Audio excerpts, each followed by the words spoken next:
Reason I can't get my camera to work. I think we're live. Looks like it. Oh, no, not yet. Oh, okay. Reason I can't get my camera to work. Yes, we're live now. I think we're live. Great. Thank you. Not yet. Okay. Thank you, everyone. This is Delegate Charlotte Crutchfield, Chair of the Family and Juvenile Law Subcommittee, and we are holding our meeting starting right now. It is Wednesday, March the 8th, and the first bill that we are going to work on is HB 1020. And what I'd like to do is just check in with the members to find out if there's any questions or any concerns. And I think what I'd like to do is ask Lauren, if you don't mind, Lauren, if you will just summarize the bill for us, or does the bill maker, which is, I believe, Delegate McComas, are you here? Let's see, I don't hear her. I thought I saw her. I saw her earlier, so. Okay, well, I'll let you go ahead, Lauren. Would you summarize the bill for us? Sure. The main thing that the bill does two main things. The first is that it changes the terminology from custody and visitation to legal decision-making and parenting time. And the other major provision is to establish factors for courts to consider in cases involving the legal decision-making and parenting time. These factors were currently or are currently set forth in case law, but not in statute. Okay. All right, so it's changing the terminology and also providing us with factors. Are there any questions that anyone has right now about that? I guess I have a question, and that is to whoever would like to really answer this. And that is that I know that the words custody have been universally used, and that's just not in the state of Maryland. And I'd like to just kind of understand how we got to decision-making and how I think that will line up going forward. I mean, obviously, we're going to use different terminology than other states. So if you have, for example, a visitation order, a custody order someplace else, how will that line up? And I just want to understand that a little bit. So, oh, great, Dorothy Lenning. Great. If you'll go ahead, Dorothy. Thank you. I sat on the commission and I didn't chair this part of it. I chaired the Domestic Violence Committee. What a shock. But I think the idea, and I can't tell you how many other states have changed the terms. We could look and find out. But I think the idea was that custody sounds like possession and visitation sounds like you're not really their parent. You visit with your grandparents or you visit with your cousins. And, let's say dad is the visiting parent. It really gave the feeling that he wasn't part of the family anymore. And I think we were trying to move away from that and really talk about, when the child is with you, mom or dad, these are your responsibilities. And when the child's with the other parent, these are the responsibilities, and sort of get away from the possessiveness part of it. Okay, got it. Does anybody have a question based on that? One of the things I think that I also noticed was DHS, and I believe, let's see, Ms. Peterson is here for that. DHS provided an informational statement about the bill itself and, sort of the terminology and recommendations. Do you want to comment a little bit about that as well, Ms. Peterson? Sure, thank you so much. So we just really wanted to bring forward the piece around parents whose rights have been terminated and making sure that there was clear language around that, as well as the assurance of protections for legal parents. When we worked with our one of our attorney generals who really helps with some of our child in need of assistance cases and our terminating parental rights. they really wanted to make sure that there was that clear elimination of if a parent's rights have been terminated, this change in law wouldn't have them be reconsidered for any of these rights because their rights have already been terminated. Does that help answer some of your questions? It does. It does. And I see a question from Delegate Bartlett. Go ahead, Delegate Bartlett. Thank you, Madam Chair. I was going to try to look it up really quickly and I didn't get there. And my question is for Dorothy Lennick. Back to what is kind of off of what the chair asked. With respect to the, oh, there you are. Okay, I couldn't find you. With respect to the uniform custody, the parity, if you go to one state and you have a custody agreement or whatever, a custody agreement, would this change in the law be recognized in other states based on that uniform law? I mean, under full faith and credit, another state's going to recognize our order. And sometimes, just like in any other kind of, any other kind of order you have, sometimes that state has to look at it and compare the language. So I don't think it's going to impact that. And I mean, I haven't heard that I haven't heard anybody say that would be a problem. I also wanted to respond to what. Can I ask just one more quick question on that, please, Sure. first? Madam Chair, is that okay? That is fine. Okay, so there are other states that have done I'm asking, I made it sound like a statement, it's actually a question mark. Are there other states that have changed custody to something else and it worked out smoothly? Do you all know the answer? I mean, I believe they have, but honestly, I didn't look that up before this meeting today. So may I look that up and get back to you, Delegate Bartlett? Yes, thank you very much. That would be very helpful. I also wanted to ask Ms. Peterson, in the informational from the Department of Human Services, you guys also mentioned a concern about, and I'll just read it. It says House Bill 1020 is detrimental to adoptive, disabled, and same-sex parents and populations. Could you elaborate a little bit more on that? Sure. So I think the one piece around disabled parents has been clarified because when I was listening to the Senate bill, they said that there was a drafting error. I see others nodding their head. So they did clarify that piece will remain in law because we did have some pretty big concerns about that whole section being eliminated. And then it goes back to the piece that I spoke about regarding if a parent's rights have been terminated and then the child has been adopted, making sure that language is very clear that those parents whose rights have been terminated would no longer have those rights, because that's how it could affect adoptive parents or children that have been adopted. Right. I mean, with this total language change, obviously it's got to follow those other processes like adoption, et cetera. So yeah, so this is a really huge change that would be made in law regarding, how custody and visitation are viewed. Okay. I'm going to go to Delegate Pastor, and then I'm going to come back to you, Delegate McComas, okay? All right, Delegate Pastor, you had a question? Yes, I do. Actually, excuse me. It's okay. Back to your question. Mm-hmm. Okay. And Delegate Bartlett question. I'm not sure I'm yet feeling comfortable about the change in technology and elsewhere, and that won't create, even if it's just minimal confusion.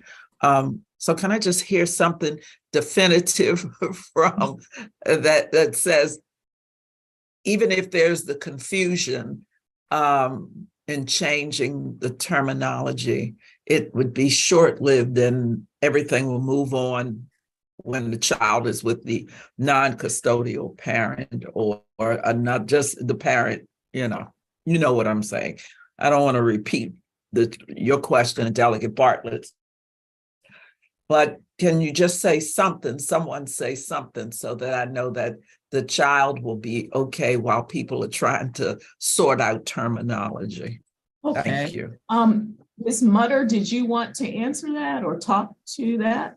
Yes, Okay. thank you, Delegate. So this change is actually sort of already happened through our parenting plans. So the parenting plan legislation passed last, it was a year or two ago now. And so when parties are starting out in cases, at the onset of their case, they are already receiving a parenting plan, asking them questions about their preferences for co-parenting using this terminology. So it's using the terminology of parenting time and legal and decision making, because I think a lot of these parents themselves are confusing custody with what is the schedule. And so just because you have custody doesn't mean that there isn't a schedule giving you parenting time. And so I've actually found that litigants are better able to understand these orders and better able to understand what is the day-to-day co-parenting relationship going to look like under this new language. And it would actually then comport with and match the language that parents are already being introduced to at the onset of their cases through these parenting plans. Okay. All right. Delegate. All right, McKeon. thank you. Yes. Thank you, Madam Chair. Sure. Delegate McComas, did you want to comment? Let's see. Oh, you're on mute. You got to unmute yourself, Delegate. There you go. Okay. Okay, you can hear me. I think what's interesting is what Ms. Miller, is it Mutter or Miller? The legal aid attorney. I think if the parenting plans are the first things that the parents see, and then the law is not changed, and we stay with what we've got now on the books, which means all the case law, and particularly if parents are representing themselves, that's going to make more confusion for them, because a lot of folks cannot afford attorneys. And a lot of folks are going through the system by going to the self-help office, and then they get plugged into the system and they're representing themselves. And I've had a case where I was representing one client, and then the father was representing himself, and it's very difficult. It's difficult for the judge. It's difficult for everybody. So I think that if there's one book that everybody can kind of look at and get an idea what the framework is and the rules of the game, this is going to be much more helpful. Now, I did stop by, and I don't know if who's here from, if Lauren is here, but I'm trying to conform the House bill with the Senate bill as best I can. Now, I know the Senate bill has not gotten a vote yet, but we basically, the issue with the disabilities. Yeah, what are the differences? Put back in. What are the differences, Delegate McComas? Well, hopefully there aren't any, because we got the bill and we got the reprint for us through DLS. Now I've got to go double check, but I'm going to be very candid with everyone. And I'm going to give you a little history about this. Senator Carter is insistent. She has tried to put the presumption of shared custody or shared custody or whatever, or that there's no, basically that there's shared custody. That's the presumption that the parents are both the parents and they equally have a right to the kid. Well, the thing is that was done a long time ago by Tony O'Donnell, and it passed out of judiciary, and then the Women's Caucus had it recalled, and it went back to the committee and died, and it's never seen the light of day since then. But last year, Jill tried to put this on the bill that Senator West had, and so Chairman Smith did not put the bill up for a vote because he was tired and didn't want to hear a dog fight. But the bottom line is, if Senator Carter wants the presumption, let her put her own bill in individually and let it fly or let it die. But but basically you're saying we still need to confirm whether the bill, the cross files are the same. Correct. But the point is that we don't, we look at this commission worked long and hard. And I think you heard my testimony, and I mean, right. Kathleen Yeah, we Dumais got was it. on- We got it, Delegate McComas. We Okay, got it. all right. Okay. And I think, Let me get to the committee members, okay? okay, all And right. also to, okay, go ahead, Delegate Taylor. You got a question, and I'll come to you, Ms. Lenny. Yeah, thank you, Madam Chair. Sure. And maybe you guys just touched upon this. You know, I'm new, so if this has been taken up in previous years, kind of let me know. I'm referring to page 3, section B, that no parent is presumed. And is this the presumption that you were just talking about? So No. this is new language. It's not. Okay, so no parent is presumed to have any right to legal decision-making or parenting time that is superior to the right of another parent. How do we handle when in cases of rape, when the biological father, you know, does he have equal decision-making and parenting time, a presumption of equal rights here? Ms. Lenny, do you want to answer that and then also make Yes. whatever comments? I'm Okay. I'm sorry, I have I'm- something I have to do at 2:00, so No I'm gonna, problem. I want to address several things that people have raised. First of all, Okay. Delegate Taylor, that was a bill a number of years ago that really talked about what happens in rape situations where the victim gets pregnant and chooses to have the child, and then what are the rights of the rapist. And so there's other parts of the law I can point you to if you want to look at all of what you have to show to be able to exclude that the rapist parental rights. But that's an important and good question. What you were asking about on page 3, what we don't want is a presumption of joint custody, because a presumption of joint custody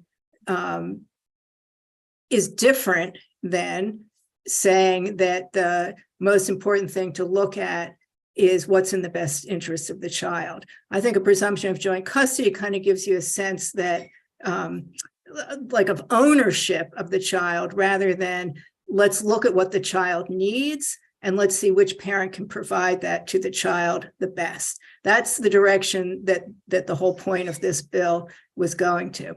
The difference between this bill and what Senator West put in is that Senator West put the language back in of 9-107, which was the disabilities clause. Everything else about the bills are the same. Okay, and that was the clause that Ms.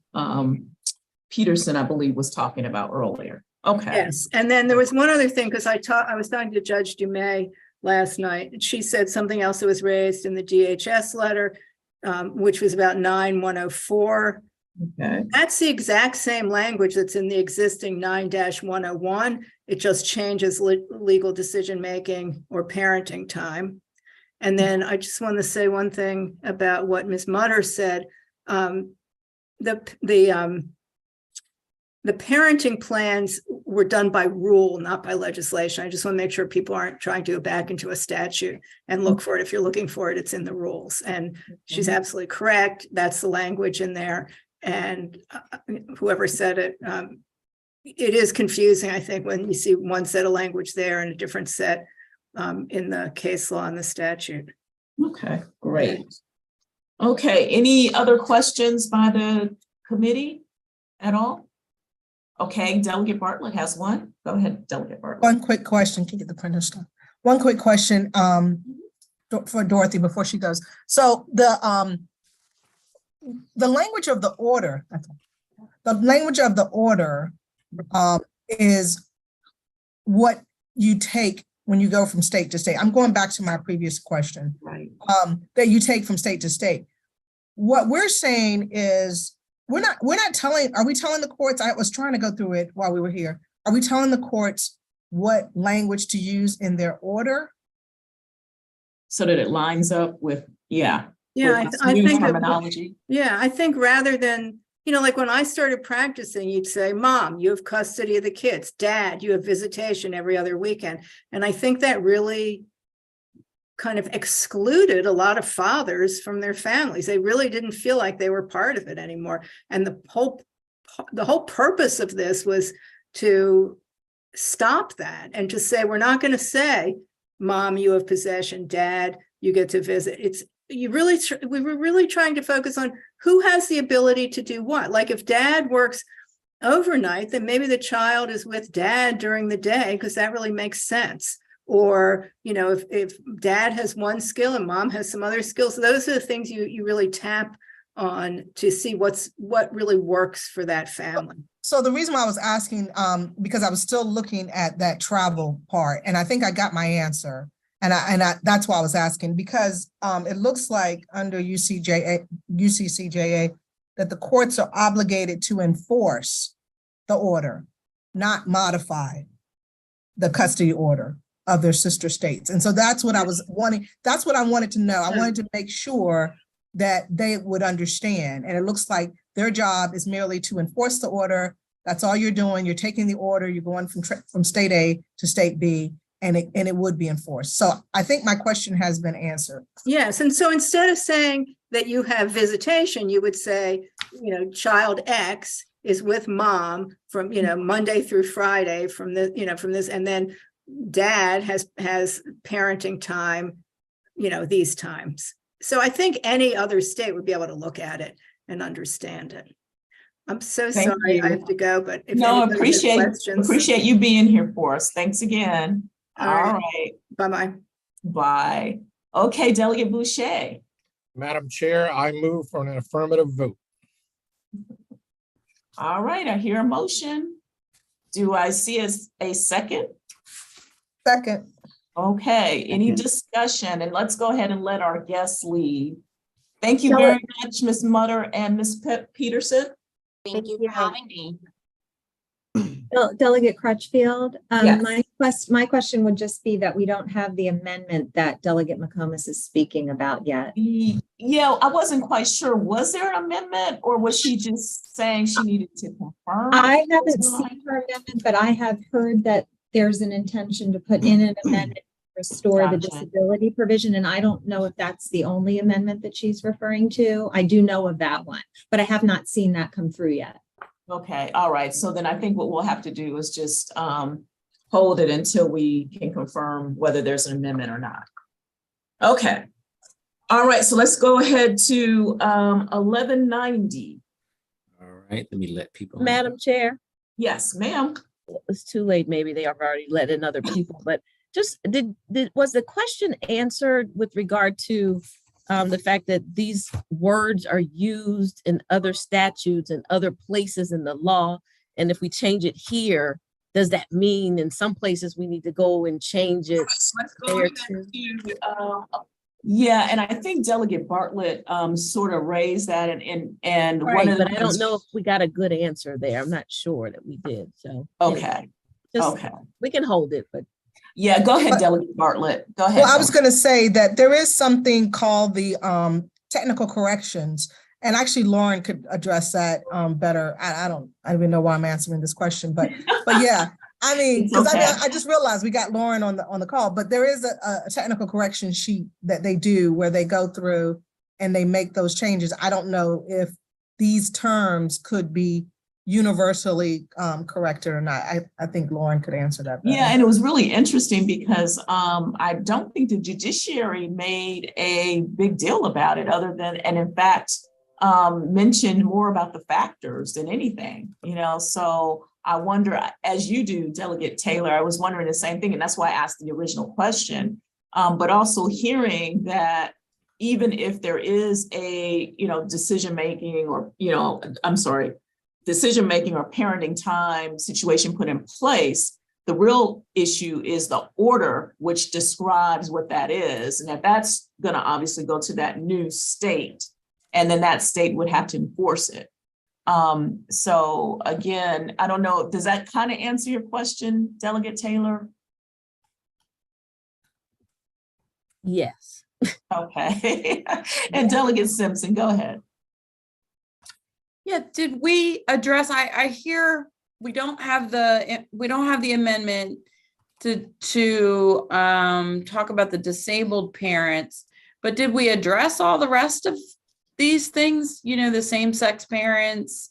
Yes, the not just parents, you know, all the things they feel like it's okay? Yeah, so that's, I guess that's my question to Lauren too, because it sounded like that section about disability, that whole section was not in here. So they were okay. That is with the Department of Human Services. But that, I guess Senator West bill has that information in there. So you're right, if they line that back up, then there is going to be a problem. But I thought also it was addressed about the same-sex parents, et cetera. They sounded like, and you guys correct me if you didn't hear this, but I thought that they were okay with it because of the terminology they felt was consistent. And now again, you know, wrap that up with what Ms. Peterson was saying, they're using it in the parenting plans. It sounded like, you know, everybody was okay. But if anybody else has a comment about it, please, you know, let me know. But that's what I took away from it, that DHS didn't have any further concerns other than that disability piece. So if that is amended in, then they're going to have a problem with this bill. And Yes. that's what I got. Did everybody else get that? And I wish Delegate McComas was still here, because if the disability community has an issue with the language, I'm gonna have a hard time supporting it. So do we know, Lauren, if she's reached out to Disability Rights Maryland or the Developmental Disabilities Council or People on the Go or any of those groups? I think what we have to start with is whether she's going to amend this bill to line up with Senator West, who has that language, right? And if she is not, then I think you're okay. Right. You know, so let's start there first to find is she truly going to do that? And if not, then we're good. Otherwise, you're right. Then we need to go and confirm that everybody's okay with this. So let's hold it for that, and let's try to get we'll try to get Delegate McComas to let us know what's happening on that. Okay, last thing, just very briefly, before our next meeting, can you try to phone Delegate McComas or something like that? Yeah, that's what I was saying. We're going to try to make sure. In fact, Lauren mentioned that, you know, we're going to try to make sure of what she's doing, if there's going to be an amendment or not. Okay. All right. I think we have the witnesses for HB 1190 in the room with us. Yes. Lauren, could you please just go over that bill really quickly with us? Or just pulling it up. Sure. Thank you. Okay, this is just the 1190 is just renaming and expanding statewide the existing truancy reduction pilot program to would now be the truancy reduction and social re-engagement program under the new language. Okay. All right. I'm going to open up the floor to any questions. Do any of the members here, delegates, have any questions regarding HB 1190, which is the truancy bill, reduction pilot program, and expanding that? Go ahead, Delegate Valentine. Thank you, Madam Chair. And I think Council just explained this. I just wanted to clarify that this is the expanding of a current program. I didn't have the opportunity to sit on this hearing because I was in another committee that day. So I'm just trying to get up to speed on it and just clarify that it's expanding what's already in place. That's right. It's in certain counties and it would expand it statewide. Right. And we have with us Alyssa Theo, and I hope I'm pronouncing your last name correctly, from the OPD's office, Kelly O'Connor from the Judiciary, and I think Kendall Timmons also from the Judiciary, Maryland Judiciary. So if anybody has any questions, and I think what I'll do is I'm going to start out with just kind of where the pilot program is currently in the larger jurisdictions. I know Prince George's has it, and maybe Ms. O'Connell, you can maybe, you know, fill us in a little bit about that. There's actually 7. Okay.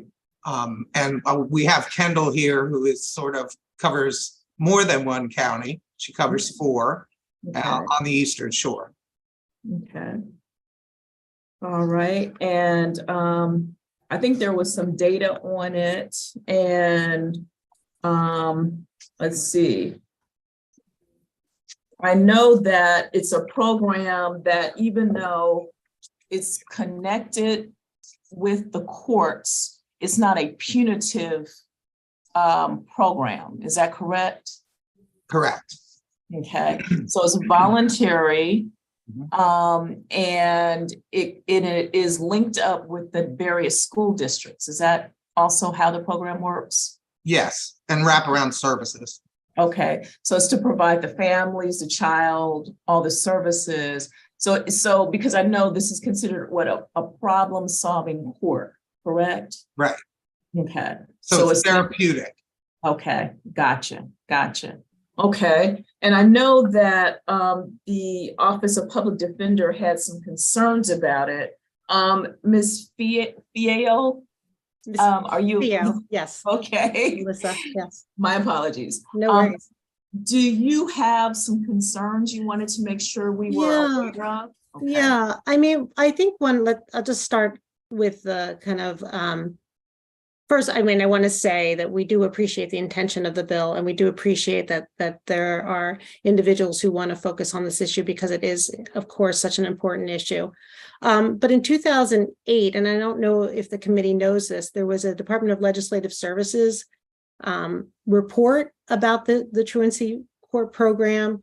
And at that time, it said that it recommended additional data and analysis, including information about graduation rates, dropout rates, and attendance rates beyond like 90 days. And that never, to my knowledge, I don't know that there was a comprehensive, well, there was a 2011 analysis, which again said, we need additional data and analysis. And even the way the bill is drafted in terms of the data, it doesn't break it down by race, ethnicity, disability. We don't know anything about it, just has achievements. What does that mean? And for our office, there's a whole movement to pull things out of the court. There's a whole movement to make sure that we are not involving families and kids in the court system, however that looks. And that's why the blueprint was passed with a focus on community schools. And those community schools is where we bring the services to the student in the community, in the schools. And that's what we're advocating for. And also in that 2008 report, one of the things that was noted, and I'm happy to share a link to that report, was that the judiciary wished that they did have that hammer to order kids to do things. And in fact, there was one school system that did in fact file against a child for noncompliance, which then went through the delinquency route.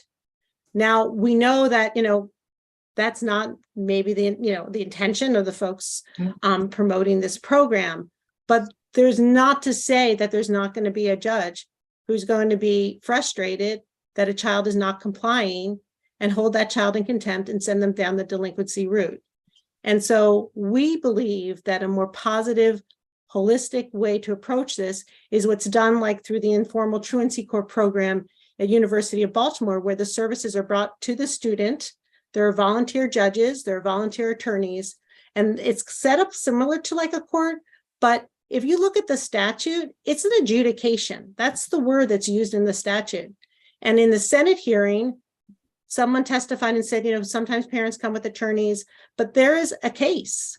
And so, the formality of it is imposing, can be imposing to students. And also I represent students who have school enrollment, school attendance as a requirement of their juvenile case, and still are not attending because the root cause of their non-attendance are things that have to do with unmet needs, whether they be academic needs, social emotional needs. Yes, there might be family issues, but what I see, the majority of the students who, for example, as I stated in the hearing, 48.2% of the kids who were habitually truant were African-American students with disabilities. So in my mind, this is not a problem-solving court issue. This is a school issue where we have to bring services to the student. And so that's our concern, is that generally, even through the Department of Juvenile Services, we're moving, like Connecticut, we're moving things out of the court, where we're moving it to where there is specific training to work with juveniles in a very kind of specific way. And I think this is a step, we think this is a step backward, and we think that it diverts funds and resources and attention to the community school path that has been promoted and supported by the blueprint. I'm happy to answer any questions. Thank you very much. Delegate Simpson, you had a question? Yes, thank you very much. That's exactly what I wrote, when I was reviewing the bill before we met the first time in the hearing. My question at the very top was, does this have to be the court system? I do think that we have a lot of kids that have unmet educational needs. I mean, that would the funds be better in the IEP process or in other ways? I'm not understanding the need for the court as opposed to more social services or more services with the school system. Or the local care teams. I have a truancy court case where they referred it to the local care team to address it, to help the student access behavioral, social emotional counseling services in the community. And I think that the local care teams are been underutilized, and we could put that emphasis there. I just think, I've said my. Well, the kids I know that aren't going to school, a lot of them, it has to do with bullying, or it has to do with that they're not learning, that they're frustrated in the classroom because they're not getting the special needs that they need. And, some of them have like transportation issues that, the bus system, they just have, a lot of them have disabilities. They need some additional services. Okay, I'm going to call on Delegate Taylor. Thank you, Madam Chair. This is an enabling bill, right? So this bill just gives the jurisdiction the opportunity, if they want to do this, to do it. It doesn't require them to do it. Is that right? I believe that's correct. Is that correct, Ms. O'Connor? Yes. Okay. Delegate Kaufman? Yes, I don't know if this is the right time, but I wanted to just say, because I have to leave shortly, that I actually support with tremendous respect for the public defenders program. I actually support this program because of the fact that this is, as I understand it, in many cases, many of the things that Elisa was talking about, that this is a last resort.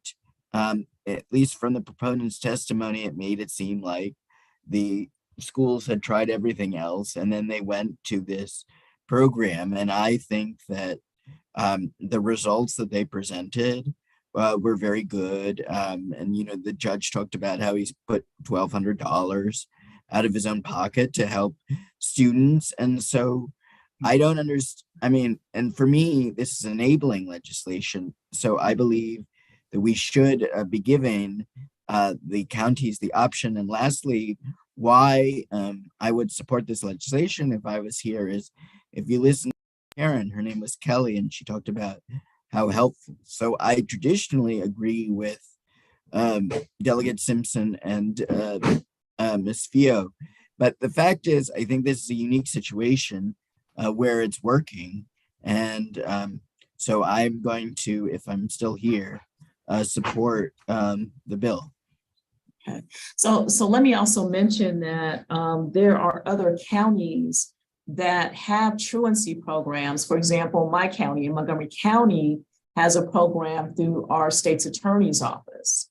And they do work directly with the Montgomery County Public Schools. And however, I don't know about all the services that are provided through them, but I do know, because I've attended a couple of what they call graduations. And again, not in the court system, but at least in the court environment, I guess, maybe that's the best way to put it, that appears to be successful. So there's other ways to do this. And you're correct, this is enabling. And it appeared that we were hearing from a lot of the smaller counties that this seemed to be very, very effective. And that's why I asked earlier about the larger counties and what was going on. Ms. O'Connor, do you have any data from like Prince George's or any of the larger counties? I think you mentioned this is already being piloted in 7 counties total. Yes. Okay. Yes, we do have data. Okay. We do And what does your collect data data. look like for, well, I'll just pick on Prince George's County because it's probably one of the largest. Is that the largest county right now that it's being piloted in? Yes. Okay. And so what does that data look like as far as, the demographics of the children, whether they are able to return to the, the classroom environment without continuing truancy issues? You have, I'm not sure how your data is collected, but if you can just right. let us know what you Well, have. I'll have to get you the individual data from Prince George's County, but I can tell you overall. Okay, sure. Last fiscal year, there were 388 students and their families were helped in 7 truancy courts. 49% were African-American, 35% were Caucasian, and 11% indicated more than one race. In Prince George's County, 45% were Hispanic. And among the 388 students and families, there were 641 referrals to services in the community. The highest, 171, were mental health services, followed by transportation services. So I think part of the gravitas of the court is what gets the wraparound services attention and gets it to the children. I just want to remind you that this is voluntary. They meet with the families can walk away, and the judges, the most punitive thing I've seen while I was sitting in one of these was a child was told to write a book report. Okay. And what about the children returning to school, and actually, attending classes and, I guess I want to understand the success rate. Maybe that's a better way of putting it. I'll have to, perhaps Kendall can answer that from the Eastern Shore. Delegate Crutchfield, I would be able to speak only with specificity to the First Judicial Circuit, which is Dorchester, Somerset, Worcester, and Wycomico. And what I can share with you, looking back at my individual data, is that we have had in the past 5 fiscal years, we have had 368 individual students who have what we say successfully completed or neutrally completed our program. And we've had 175 who have been deemed unsuccessful or have decided to walk away prior to completion of the program. Okay. And so with completion of the program, that means completing the program, but does it also mean returning to school and completing that year of school, or, no longer having truancy issues? I mean, tell me what that really means. Much like other problem-solving courts, we operate with a phase-based model, and it welcomes the family into the program. And we have a brief orientation phase where we ask them to participate in a few intake activities and just show general improvement to attendance. And for someone who has had no attendance leading up to our engagement, even attending just one day is celebrated as improvement. And they would transition to phase 2 of our program, which asks that they attend school over a 20-day period with no more than 7 unexcused absences, tardies, or dismissals combined. Then once they achieve that and are engaging in pro-social activities as are selected by the family with the school, they may move into phase 3, which then looks at a 30-day school day period and reduces the number of allowable unexcused absences, tardies, and dismissals in that period.